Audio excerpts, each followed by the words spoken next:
Autumn is here, it's cold outside, the nights are drawing in, and all I want right now is some cozy vibes. So today I'm manifesting that by starting what I'm calling my fall-coded comfort blanket save in The Sims 3, in the hopes that it inspires you to do the same thing, whether that be in The Sims 3, Sims 4, or other life sim game. But first we need to address the question of what actually is a fall-coded comfort blanket save. I'm interpreting this as the cozy amalgamation of all of my favorite things in The Sims 3, and that includes playing in my favorite season in the game, which is autumn. I'll go into more detail about this throughout the video, but generally this also means that I'm playing in my favorite world, predominantly focusing on one of my favorite packs, and even playing with one of my favorite Sims. You, however, could interpret this in any way you choose. Perhaps you go down the route of playing in worlds and with game features which are more traditionally fall themed, like the world of Moonlight Falls and the features which came in the Supernatural expansion pack.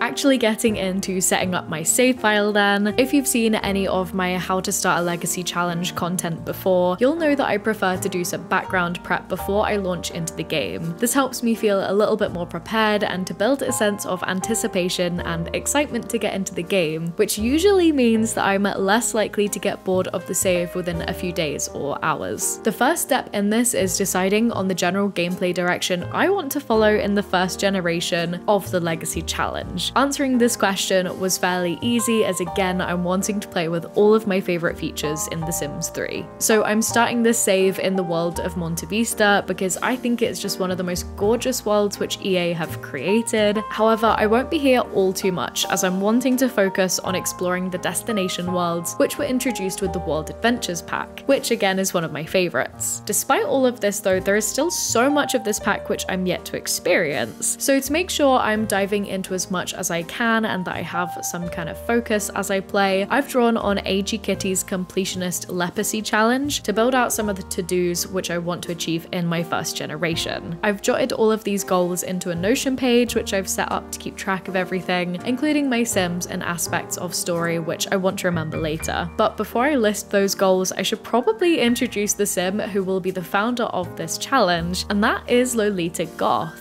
If you're unfamiliar with Lolita Goth, she can be found buried in the Goth family graveyard in Sunset Valley. We don't know her exact relation to the Goths. When you bring her back from the spirit realm, she's wearing stripy clothing which mirrors that of Mortimer and his parents, but she also has the exact same likes as Samuel and Olivia Goth, who can be found in Moonlight Falls. All we know is that she passed away from electrocution, which is a little suspicious considering how there is almost no technology on the Goth Manor lot. All of that is to say, I really love the mystery around this Sim. I'd resurrected her in an old save and saved her to the Sim bin so I could easily start with a totally fresh save file. And so other than this being my full-coded comfort blanket save, its sub-theme is definitely going to be giving Lolita Goth the life she deserves now that she is back in the land of the living. So having decided on my general gameplay direction and what Sim I'll be using, it's time to actually get into the game and start implementing these plans. The first thing I did on booting up a new clean Monte Vista world was to give Lolita a makeover which was more befitting of the Italian countryside, while still keeping a touch of the stripes from her original outfit, and also to slightly adjust her traits and assign her a lifetime wish. Originally, Lolita was charismatic, childish, a bookworm, a hopeless romantic, and a great kisser. She has literally been to the land of the dead and back, so I decided to swap out her childish and great kisser traits for the technophobe and adventurous traits. I don't recall ever playing with a technophobe Sim before, but it seems so fitting given how Lolita was originally electrocuted. And I don't know, I just feel like she would have come back to life with a sense of adventure and desire to see the world that she's maybe mainly been reading about in her books up until then. I also gave her the private museum lifetime wish, as I don't think I've ever completed that one before. Next, I placed Lolita in the empty hilltop lot across the river from the main part of town and built a small 4x6 shed in the corner with no amenities before dropping the household funds to 0 to start in a soft rags to riches style at the start of this challenge. Then, having enabled testing cheats, I changed the season to fall so the world would gradually start changing as I was playing. The last setup task I did before actually playing was to make a few changes in edit town mode. This included adding the Monte Vista Festival Park lot, which I downloaded from the exchange. I'll have that linked below if you want to check it out, as well as adding a few other venues which hadn't auto-placed, like the film studio lot from the late night Fortnite expansion pack, and a few store venues like the casino and Prism Art Studio. I don't find this to be quite as easy as a process as it is in The Sims 4, so I didn't spend too much time here. So getting into live mode then, what will I actually be aiming to achieve in this first generation, and what are my plans for the future of this save? Broadly, I'm trying to play with what is cozy, comforting, and familiar,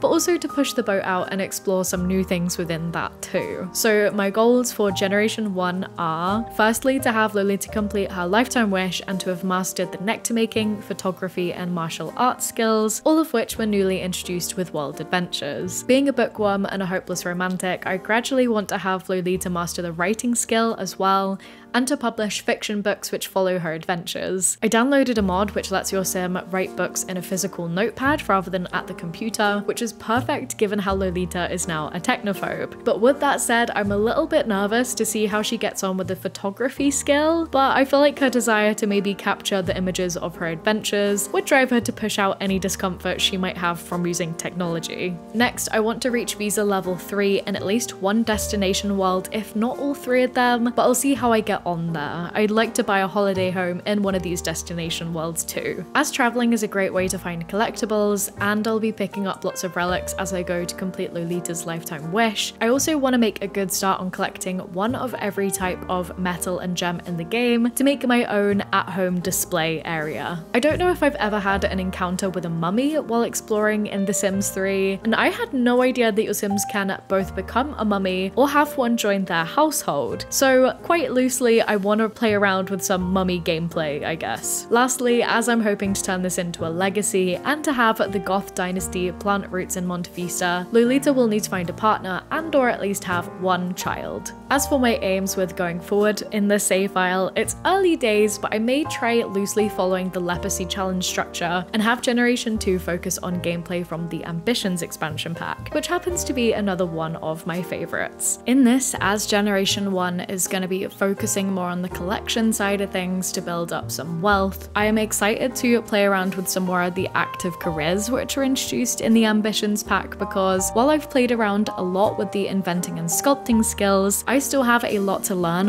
when it comes to the active careers introduced in that pack. I don't think I've ever reached the top of any of them, so that is definitely something I'm keen to explore going forward. But with that, thanks for indulging me today as I got my new full coded comfort blanket legacy save set up in The Sims 3. Again, I hope it inspired you to do the same in some way, and if it did, definitely check out the video on the screen here, as this will walk you through my more detailed guide on starting a legacy challenge with intention. I'd love to hear all about what you come up with in the comments down below, but otherwise, thanks for watching and I'll see you again soon.